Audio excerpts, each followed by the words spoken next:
Essa é uma boa questão.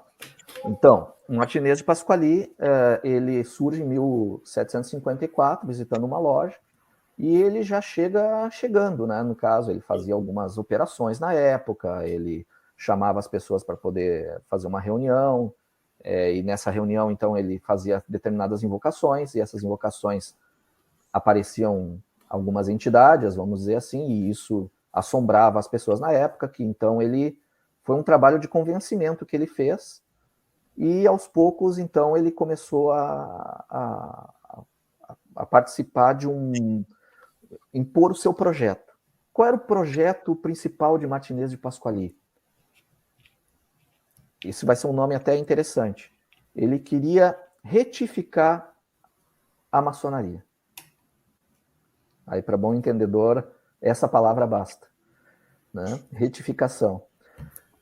O que seria a retificação? Martinez de Pasquali considerava na época que a maçonaria tal qual ela se apresentava, ela era chamada de apócrifa.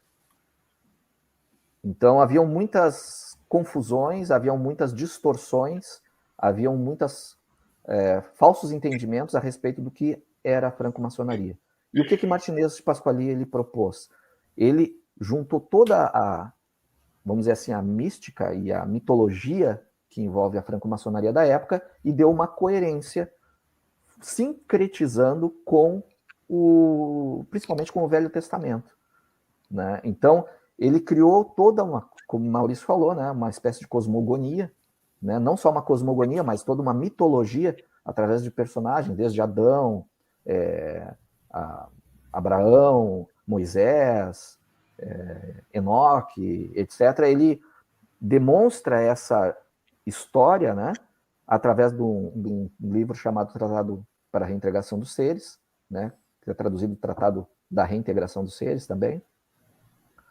E o objetivo principal de tudo isso era o quê? Restaurar um chamado culto primitivo. O que era esse culto primitivo? Era um culto que Deus deu a Adão antes da queda, já no início lá, quando criou o homem, para ser o administrador da sua criação.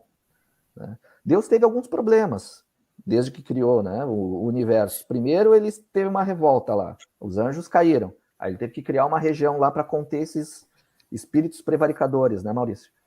Para conter eles lá. Só que aí, o que aconteceu? Com esses espíritos prevaricadores, quebrou um pouco o projeto ali de Deus. Daí o que Deus fez? Ele criou um cidadão chamado Adão para servir não só de administrador desses, tanto da região superior, mas também para poder conter essa região inferior, mas também para servir de intermediário, para resgatar esses espíritos decaídos. Então ele teria que fazer um papel de convencimento desses espíritos decaídos para poder restaurá-los e reintegrá-los à criação. O problema é que o tiro saiu pela culatra e Adão acabou caindo no papo dos... Eu estou resumindo, né, Maurício? Mas é mais ou menos assim, tu me corrige, né? Caiu no papo dos espíritos prevaricadores e acabou sendo puxado para baixo. E essa é a queda adâmica. Então ele se desvinculou da sua região intermediária onde ele estava. O que acontece? Com o arrependimento de Adão, Deus ensinou a Adão um culto para ele se reconciliar e retornar às suas propriedades primitivas, que é isso que mostra o Tratado da Reintegração. Esse culto primitivo, ele foi perpetuado através dos patriarcas, através de toda aquela epopeia que a gente vê na Bíblia, e que vai chegar até Jesus Cristo, por exemplo, né? Então, para a gente poder, mais ou menos, resumir ali a situação. Acontece que, de tempos em tempos, esse culto, ele meio que se distorcia, ele se perdia. Né? Um patriarca lá, quem conta um conto aumenta um ponto. Então, as coisas iam indo, passavam séculos lá, pum, a coisa meio que ficava distorcida.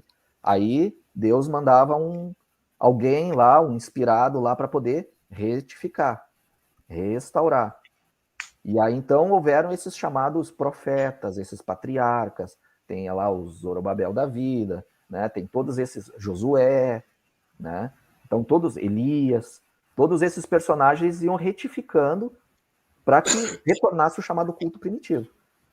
Até chegou um momento em que a coisa estava tão distorcida, em que Deus teve que enviar um outro personagem que já tinha criado no lugar de Adão, porque como Adão caiu, né? Ele teve que criar um outro personagem que é Eli, ou Reli, né? Tem várias formas de pronunciar esse nome, que é o Cristo, por assim dizer, né? A essência crística, né? O próprio Cristo. E teve um momento que esse Cristo, ele foi falando em cada um dos patriarcas ao longo dos séculos, para tentar ir retificando esse culto primitivo, para não se perder, mas teve um momento que a coisa meio que não deu, então ele teve que encarnar. E foi então que ele encarnou em Jesus.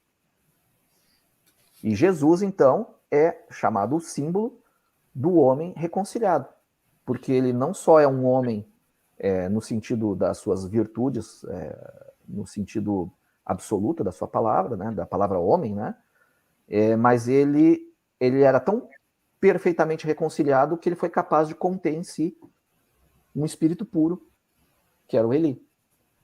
Então ele era o chamado, são chamadas duas naturezas, né? É um homem com duas naturezas, né?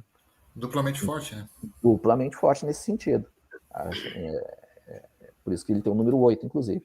Mas